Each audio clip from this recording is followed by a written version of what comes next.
These are 30 Quest 2 tips and tricks.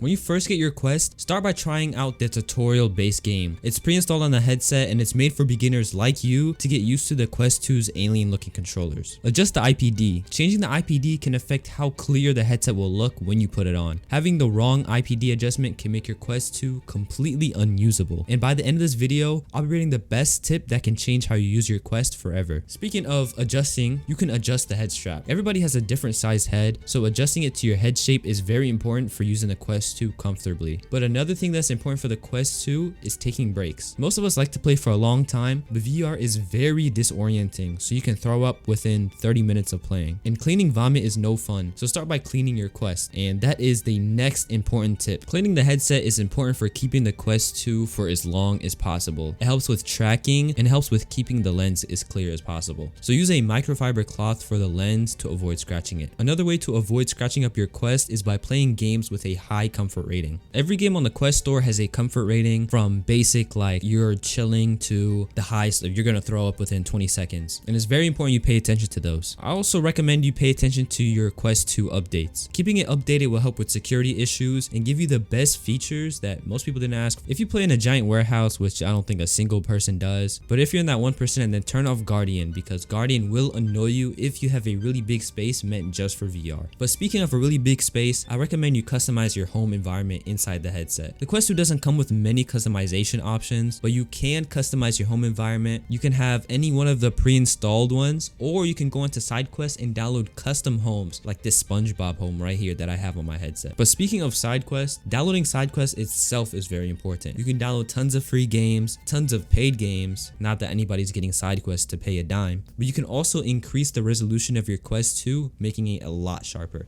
The Quest 2 gets really blurry, especially if you wear glasses, so I recommend you guys get VR prescription lenses from VR Rock. They support the Quest 2, the upcoming Quest 3, the Pico 4, and a bunch more. You also have the option to get anti-blue light and anti-glare with your lenses, so get yours down in the link below. Close apps that you don't use. People do this on iPhones to increase performance and save battery life. I also recommend you reduce the brightness on your Quest. This helps with eye strain and battery life, and also decreasing the brightness on the Quest really doesn't change the brightness too much, so don't worry if you think your Quest is gonna look too dark. Another tip for you guys is to buy a head strap. This is the head strap that I use. The original one that comes with the Quest is absolutely terrible. I got this one from Kiwi for about $40, but there are cheaper alternatives online. I also recommend you use a VR cover. The original VR cover that comes with this is like very foamy and nasty, and they have recalled it and they switched it up, but this one from VR cover, they sent it over. It is so super comfortable. Like, it's super plushy, it fits on your face, and they have this to cover light from coming in. So shout out VR cover, it is super nice. I also recommend you use a lens cover. Now, a lens cover looks like this. Protects your Quest 2 lenses from having sunlight into them and have something called VR lens burn-in. Lens burn-in is really annoying and you can never get rid of it. To put one on, you just grab one and you literally just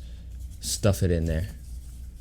Somehow, I don't know how yet. Buy a new controller, and I'm talking about the Quest Pro controllers. They look nicer and are easier to use. They also have cameras, meaning that they can track themselves and you can put your hands behind your back while keeping the tracking of the controllers. They are really expensive though, so be careful on that. But something that is not as expensive that actually comes with your Quest is the glasses spacer. If you wear glasses, then I recommend you put these on because it will put you further away from the headset, letting your glasses have some space between the lenses. Or if you don't wear glasses and you have those on, take it off because you can have a higher FOV. Have a fan around. I'm no rocket scientist, but having a fan blow on you, pause while playing VR helps you from throwing up and feeling really disoriented. I also recommend using hand tracking as much as possible. The feature has gotten so much better since it's been released, and it's so much easier than finding your controllers every time you pick up the headset. It's hands down, no pun intended, the best feature to ever touch the Quest. Speaking of touching the Quest, I recommend you have a battery pack head strap. The battery will act as a counterweight for your Quest, making it balance more on your head and make it feel more like a cloud. The front of the Quest is too heavy and meant for people with abs on their neck. Use these controller straps. Like, I know a lot of people who don't use these straps and their controllers are absolutely destroyed. It's really as easy as just putting your wrist in through here,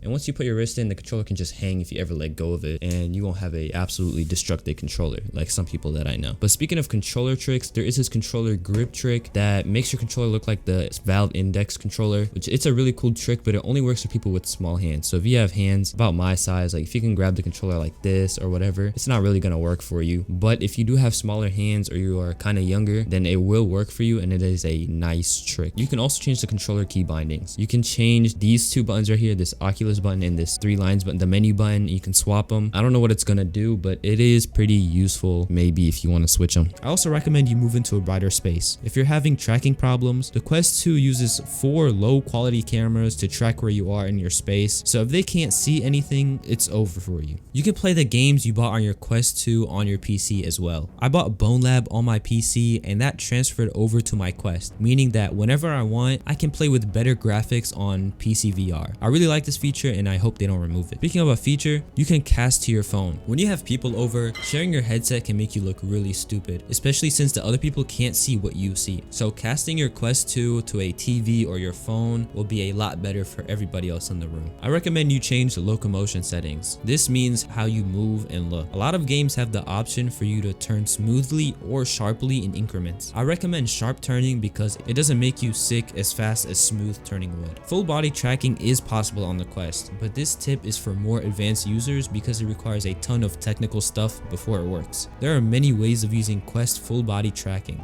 and you can use your phone for it, but I don't really want to go through all that right now, so I don't recommend this as much. Learn the controller shortcut. You can take a screenshot or record easily by pressing 2 buttons. If you press the trigger and the Oculus button, you can take a quick screenshot, but if you hold the trigger while pressing the Oculus button, that will start the recording function. And once you finish recording, the footage automatically syncs to your phone's Oculus app. This helps you share moments that you recorded earlier or took a screenshot earlier really easily with friends. This video here is about Quest 2 mistakes beginners make. Watch till the end for a major mistake that everyone, including veterans, make.